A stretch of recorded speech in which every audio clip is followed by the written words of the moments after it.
Il est 8h32 et vous êtes bien sur RMC et BFM TV. Bonjour Alain Bauer. Bonjour. Vous êtes spécialiste des questions de défense et de sécurité. Vous êtes professeur de criminologie au Conservatoire national des arts et métiers. Ces derniers développements de la nuit sur tous les fronts, à la fois sur le terrain entre Israël et l'Iran, également dans le golfe d'Oman où on apprend à l'instant que 3 bateaux seraient potentiellement en feu. C'est une information britannique, on va y revenir. Et puis ces déclarations depuis le Canada et bientôt depuis la Maison Blanche, puisque cette nuit, au G7, les différents dirigeants ont signé ensemble une déclaration commune avant que Donald Trump ne parte du Canada direction la Maison Blanche. Et même des tensions entre Donald Trump et Emmanuel Macron. Ça fait beaucoup et je voudrais qu'on puisse comprendre ce qu'il se joue en ce moment même. D'abord sur le terrain, la nuit, à nouveau des alertes côté israélien, des bombardements côté iranien. 5e journée donc de bombardements. Est-ce qu'il y a eu des dégâts? Est-ce qu'on a une idée d'un bilan de la nuit? Alors, on sait qu'à ce jour, entre 30 et 50% des capacités de missiles iraniennes ont été détruites. Les missiles, c'est à la fois les stocks, les transporteurs et les lanceurs. Ce sont 3 sujets différents. Les stocks et les lanceurs dans la zone de maîtrise aérienne d'Israël sont à peu près détruites. Ce n'est pas toujours le cas pour les drones, mais c'est le cas pour les missiles. Et donc les Iraniens font revenir du reste du pays. L'Iran, c'est 90 millions d'habitants et 3 fois la France. C'est un pays immense et très étendu. Donc sont en train de faire revenir des convois vers les zones où ils seraient les plus à même d'atteindre Israël, parce qu'il y a des limites de portée et d'efficacité de ces missiles, et une grande partie de ces transports ont été détruits grâce à la capacité de renseignement israélienne sur le terrain, par avion et surtout satellitaire, ce qui amène à une réduction de plus en plus importante du nombre de missiles lancés et mécaniquement du nombre de missiles qui traversent les dômes de fer, car en fait il y a 3 niveaux, un niveau bas, un niveau moyen, un niveau haut. Les missiles balistiques vont en cloche, ils partent très vite, très haut, et ils redescendent très vite, très bas. Il n'y a que 2 moments véritablement utiles pour les détruire, soit au départ, mais il faut savoir d'où ils partent, soit à l'arrivée. Il faut être extrêmement précis et minutieux. Ça nécessite beaucoup d'équipement et d'intervention. Il faut 2, 3, parfois 4 lancements pour détruire un missile balistique. Et le taux de pénétration moyen depuis la précédente attaque de missiles, les 300 de l'année dernière, c'est 7 à 10%. Ce sont les missiles qui étaient tombés très près de la base de Dimona, qui est la base des F-35, et surtout le lieu où Israël construit, en tout cas stocke, ses armes nucléaires. Cette nuit, il y a eu des pré-alertes, mais qui ne se sont pas transformés en alertes. Ça veut donc dire que ces missiles ont été détruits au départ, en cours, à l'arrivée. Au milieu, pas à l'arrivée, parce qu'il y a eu très peu de destruction en l'air. Vous n'avez pas les images où on voit le boom dans l'espace. Par ailleurs, de temps en temps, il y a des morceaux de missiles qui tombent. Ça a été très souvent le cas en Ukraine. On voyait des corps de missiles quasiment complets, la poudre n'ayant pas explosé, mais qui font beaucoup de dégâts, parce que le poids plus la vélocité sur un immeuble, ça fait des dégâts. Là, on est dans une situation où il y a moins de missiles lancés, moins de missiles arrivant, et donc moins de missiles tombés. Est-ce qu'il faut en déduire que l'Iran a moins de missiles désormais et qu'elle arrive au bout presque de son stock ou de sa capacité? Alors d'abord, l'Iran a perdu beaucoup de son stock lors de la précédente attaque avec les 300 missiles. Non seulement 7 ou 8 avaient réussi à traverser, elle n'a pas eu le temps de les reconstituer. Une partie de ces missiles, elle les a vendus ou diffusés à d'autres, pensant que maintenant que c'était fait, il ne se passerait plus rien. Ils ont été pris vraiment à dépourvu par l'opération militaire israélienne. Et puis, Israël a beaucoup de renseignements, beaucoup d'informations, et réussit massivement à détruire et les stocks et les lanceurs. Et au fur et à mesure, dès qu'il y a un départ, ils repèrent le lieu du départ et ils imaginent s'il est mobile, l'espace dans lequel il pourrait se mouvoir, et s'il est fixe, ils prennent le lieu. Et donc, il y a des destructions tous les jours, tous les soirs, toutes les nuits, très ciblées par la force aérienne israélienne. Avec la question de savoir quelles sont les capacités véritables. Vous avez dit les capacités de missiles ont été en large partie détruites. La question, c'est quelles sont les parties du nucléaire iranien qui ont véritablement été détruites. J'en viens à la question aussi du rôle des États-Unis. On va revenir sur les toutes dernières déclarations de Donald Trump, mais d'abord en termes de force en présence. Le porte-avions américain Nimitz, qui était en mer de Chine, a mis le cap à l'ouest et sera sur zone vendredi. La question, c'est aussi celle de la méga-bombe. Ce qu'on appelle la méga-bombe, c'est cette fameuse bombe qui va très en profondeur. Au fond, Est-ce que vous pouvez nous confirmer ce matin, Alain Boer, que sans cette méga-bombe dont seuls les États-Unis ont la capacité à vraiment la mettre en place, les Israéliens ne pourront que superficiellement atteindre les capacités iraniennes? Alors déjà, c'est le cas. Pour l'instant, les éléments essentiels, Natanz comme Fordo et comme une quatrième centre dont j'ai trouvé enfin le nom, parce que à force de chercher, Kou et Kolang Gazla, qui s'appelle la montagne de la pioche, qui est le nouveau centre d'enrichissement. Le tout dernier centre d'enrichissement. Qui n'était pas identifié jusqu'à présent, qu'il a été cette nuit, et qui est encore plus profondément enterré et plus protégé encore que les précédents. Fordo, par exemple, c'est sous une montagne dont la roche est tellement résistante qu'elle a été choisie uniquement pour cela. Natanz l'étant un peu en profondeur, mais pas auprès d'une montagne, Fordo, c'est vraiment un choix. Et la nouvelle est encore plus profondément enterrée. Et donc, celles-là n'ont pas été touchées, ou très superficiellement. Natanz un peu plus que les autres, mais les deux autres, celles dont je viens de parler, Fordo, et celles qu'on vient de découvrir, n'ont pas été touchées du tout. Et donc, de ce point de vue-là, cette opération n'est pas un succès. Deux, il y a plusieurs bombes pénétrantes, la GBU-28 et la GBU-57 ou la GBU-57B. Je me suis mis à jour cette nuit. Par exemple, pour détruire le siège du Hezbollah, Israël a envoyé près de 80 bombes au même endroit, les unes derrière les autres. Donc mécaniquement, à la suite, ça pénètre. Mais il faut avoir la capacité d'envoyer 80 bombes au même moment, au même endroit, supposément qu'ils ne seraient plus défendus du tout, même si c'était extrêmement ciblé. Ça nécessite des équipes au sol, ça nécessite des pointeurs laser, ça nécessite des appareils capables de porter la bombe. Israël a les capacités pour la 28, elle ne l'a pas pour la 57. Le problème, c'est pas seulement la bombe, c'est l'avion qui porte la bombe. Elle est tellement puissante et tellement lourde que seuls les B2 et les B52 peuvent la porter. Or, ces appareils ne partent pas d'un porte-avions.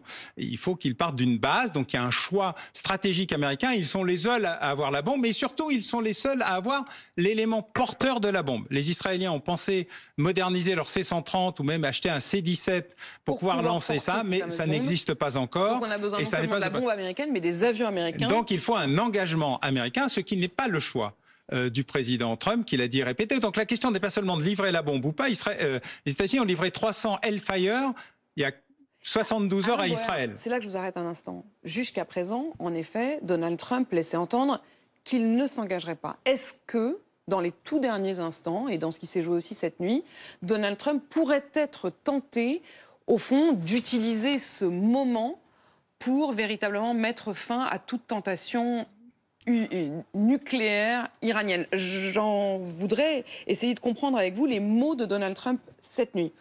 Il est donc parti du G7 et je voudrais rappeler les différentes déclarations qui ont eu lieu à la toute fin de la nuit. D'abord, cette déclaration commune des membres du G7. Nous, dirigeants du G7, réitérons notre engagement à l'égard de la paix et de la stabilité au Moyen-Orient. Nous affirmons qu'Israël a le droit de se défendre. Nous réitérons notre soutien à la sécurité d'Israël. L'Iran est la principale source d'instabilité et de terrorisme dans la région. Ça, c'est signé par la France, par les États-Unis, par le Canada, l'Allemagne, etc. Le président américain quitte à ce moment-là le G7 et il affirme, en route vers la Maison-Blanche, je cite, « Le président français Emmanuel Macron, en quête de publicité, a affirmé à tort que j'avais quitté le sommet du G7 au Canada pour retourner à Washington afin de travailler sur un cessez-le-feu entre Israël et l'Iran. C'est faux. Il n'a aucune idée de la raison pour laquelle je suis maintenant en route pour Washington. Mais cela n'a certainement rien à voir avec un cessez-le-feu. C'est beaucoup plus important que cela. Que ce soit intentionnel ou non, Emmanuel se trompe toujours. Restez à l'écoute. » Je voudrais d'abord qu'on s'arrête sur cette phrase. Ce n'est rien à voir avec un cessez-le-feu, c'est beaucoup plus important que cela. Ça veut dire quoi, ça ? Eh bien, soit c'est la reddition de l'Iran, soit c'est la décision des États-Unis de s'engager militairement dans le conflit par un effet d'opportunité et d'aubaine, car il faut le savoir, tout le monde est très content de ce qui est en train de se passer. L'Iran n'a aucun ami, aucun. L'Iran a perdu ses proxys, le Hamas, le Hezbollah, la Syrie et autres. L'Iran est isolé. Le seul pays qui a vaguement soutenu l'Iran, c'est le Pakistan, qui aurait même, je mets ça au conditionnel, dans quelques années j'écrirai un roman sur ce qui vient de se passer, mais pour l'instant pas encore, il y aurait un convoi de munitions qui serait parti du Pakistan et qui aurait été détruit parce que les routes sont mal famées et que les endroits par les Israéliens. Donc ça n'est même pas arrivé. Non, mais il y a eu une tentative. Il y aurait eu une tentative. En tout cas, Russie ne soutient pas. La Russie dit c'est vraiment pas bien, mais je suis prêt à faire une médiation. La Chine qui est le seul à pouvoir dire aux Américains, bon maintenant il faut que ça s'arrête, comme les Américains et les Russes avaient dit aux Français et aux Anglais à Suez en 56, ça suffit. Ça suffit, tout le monde rentre à la maison. Ce n'est pas le cas. Et donc l'Iran est totalement isolé, car en fait personne n'aime le régime, encore moins les Iraniens d'ailleurs, le régime iranien. Et donc tout le monde les laisse se dépatouiller dans la situation. Chacun veut éviter l'embrasement, mais si on pouvait se débarrasser du régime, tout le monde serait très content. Il y a une très grande hypocrisie. Israël fait le sale boulot du monde entier dans cette affaire. En contrepartie, la difficulté est, quel est le risque d'une destruction par autre chose qu'un armement conventionnel des sites d'enrichissement iranien. Il faut savoir qu'à Fordo... Autre chose, pardon, je vous arrête tout de suite. C'est quoi une arme nucléaire tactique, parce que ça règle le problème de savoir comment on transperce. Ça veut dire que ce matin, vous vous posez la question à Alain Boer de savoir si les États-Unis eux-mêmes se posent la question d'utiliser une bombe nucléaire ultra ciblée. Je ne crois pas, mais il y a plein d'outils disponibles et les Américains disposent de toute la panoplie. Dans des endroits aussi enterrés, aussi compliqués et avec une masse de roches granitiques, on va dire, aussi puissante, granito-métallique, m'a-t-on expliqué. Il y a un enjeu de réussite de arriver à transpercer. En plus, le mode d'organisation des sites iraniens, c'est comme ça. Et là, je précise pour ceux qui nous écoutent à la radio, c'est je montre un puits. Un couloir, un puits, un couloir, un puits, un couloir. Ça n'est pas comme un puits qui percerait directement et en ligne droite dans le sol. C'est pas un puits sans fond.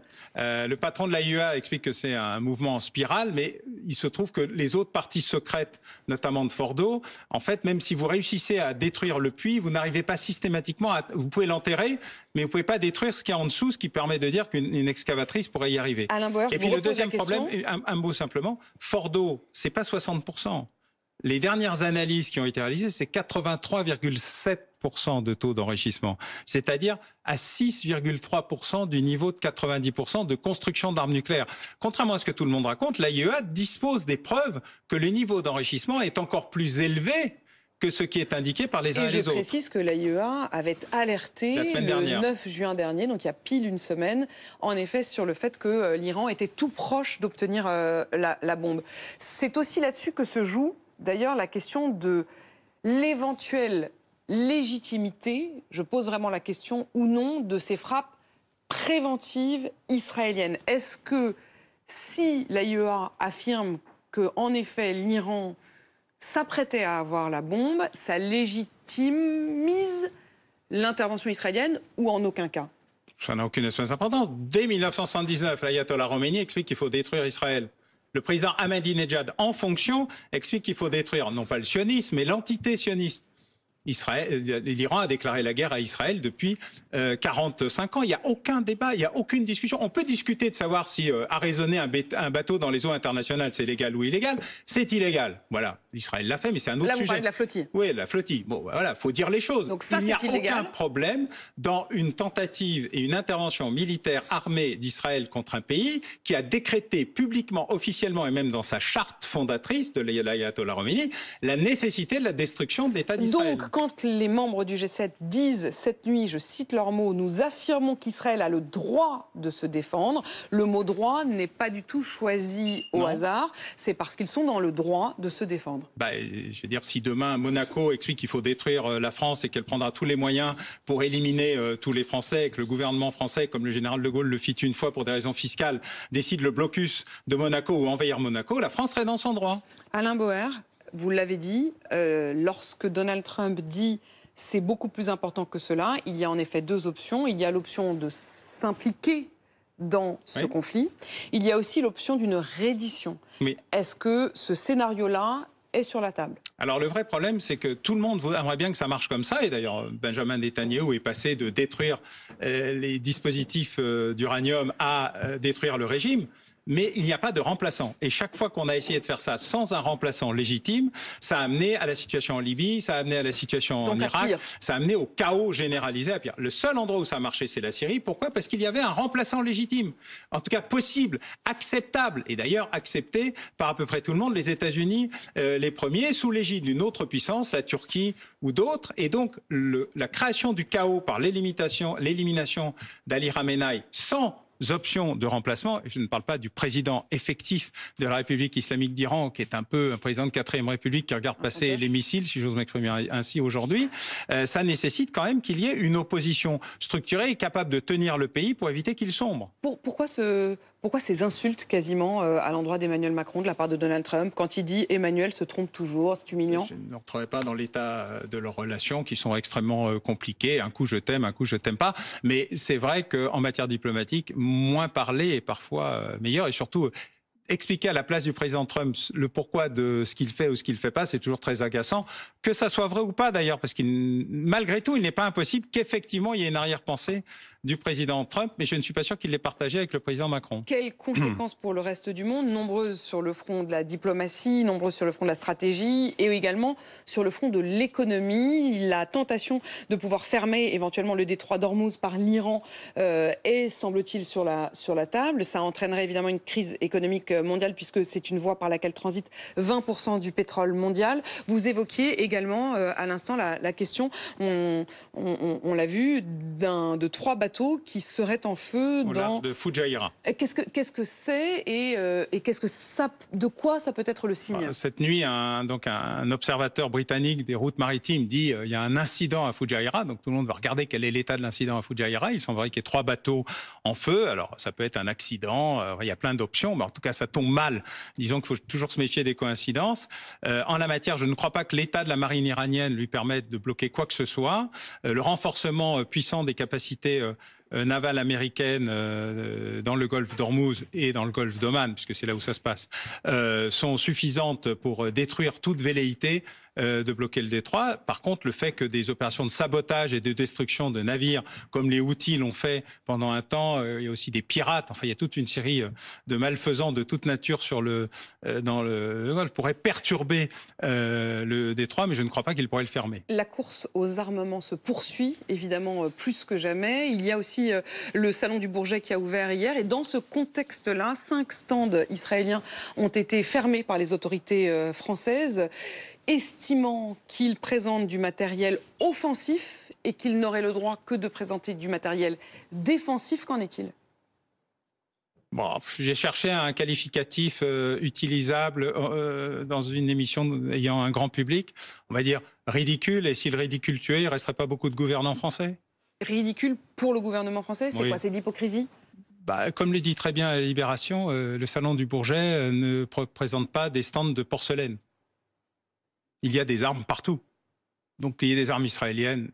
C'est cacher ce sein que je ne saurais voir, c'est une sorte de... Soit on dit aux Israéliens ne venez pas au Bourget. Je comprends, c'est un acte diplomatique majeur. Soit on leur dit venez au Bourget, ils viennent au Bourget. Il faut juste choisir, mais il ne faut pas faire oui mais un peu, mais pas trop, mais pas tous les jours. Alors ça oui, ça non. Et je ne veux pas voir ton missile, mais je suis assez d'accord avec ton avion. Et par ailleurs ton drone, que par ailleurs il m'arrive d'acheter en loose day, faudrait pas trop le montrer. Je veux dire, tout ça est d'un ridicule absolu. C'est même honteux pour la diplomatie française de se comporter avec autant d'ambiguïté, de pusillanimité. Voilà, assumons. Le général de Gaulle disait les vedettes de Cherbourg, non. Il se trouve que les Israéliens ont trouvé un moyen de les récupérer, mais il y avait une politique, elle était claire, on était d'accord, on n'était pas d'accord, mais il y avait une sorte de cohérence générale. Là, c'est n'importe quoi. Et n'importe quoi, c'est très mauvais pour l'image de la France à tout point de vue. Alain Boer, une dernière question là-dessus. Est-ce que la France, en ce moment même, est en train également de réviser sa propre politique de défense? Est-ce que l'on tient compte, est-ce que l'on tire les leçons de ce qui est en train de se passer sur les différents fronts de guerre? Ah oui, le premier à l'avoir fait, c'est le général Burkhardt, chef d'état-major des armées, quand il était encore chef d'état-major des armées de terre. Le premier à avoir anticipé les conflits de haute intensité. Alors moi, j'ai rajouté la longue intensité, parce que chacun s'est rendu compte que ça durait très longtemps. C'est la plus longue guerre d'Israël depuis le 7 octobre. C'est un processus très lent, très violent, très brutal, le retour de la guerre. Il y a quelques années, j'avais écrit « Au commencement était la guerre ». Je crains qu'elle ne dure un certain temps. Donc oui, tout le monde est en train de réviser, mais on avait une armée bonsaï, un peu de tout, beaucoup de rien, une armée échantillonnaire, expéditionnaire. L'expéditionnaire, on n'a plus beaucoup d'endroits où l'envoyer, puisqu'on a été bouté hors d'à peu près toute l'Afrique, et ça n'est malheureusement pas fini, je le crains. Échantillonnaire, parce qu'on se répandait partout, mais on a raté l'épisode des drones, on a raté beaucoup d'éléments. Il nous reste des éléments puissants et structurants, heureusement, mais on a un immense retard. Et aux dernières nouvelles, d'après ce que je lisais, de ce que disait Monsieur Trappier, patron de Dassault, entre le 1er janvier et le 15 juin, il y avait eu 0 € de commande aux industries militaires, alors que nous sommes en train d'expliquer que nous sommes en train de nous réarmer. Donc on a perdu plusieurs centaines de milliards de crédits militaires. Et il y a une difficulté ensuite. Oui, le moment est venu d'y aller, vraiment. S'il y a un enjeu de souveraineté, c'est celui-là, et il n'y en a pas 36 autres. Après, la doctrine, ce sont des choix politiques, mais il faut revisiter notre souveraineté nucléaire, il faut revisiter nos engagements en matière de drones, pas en construisant des usines en Ukraine qui n'en a nul besoin, mais en ayant chez nous. Merci Alain Boer d'avoir répondu à mes questions ce matin, professeur de criminologie au Conservatoire national des arts et métiers. Il est 8h52 sur RMC BFM TV.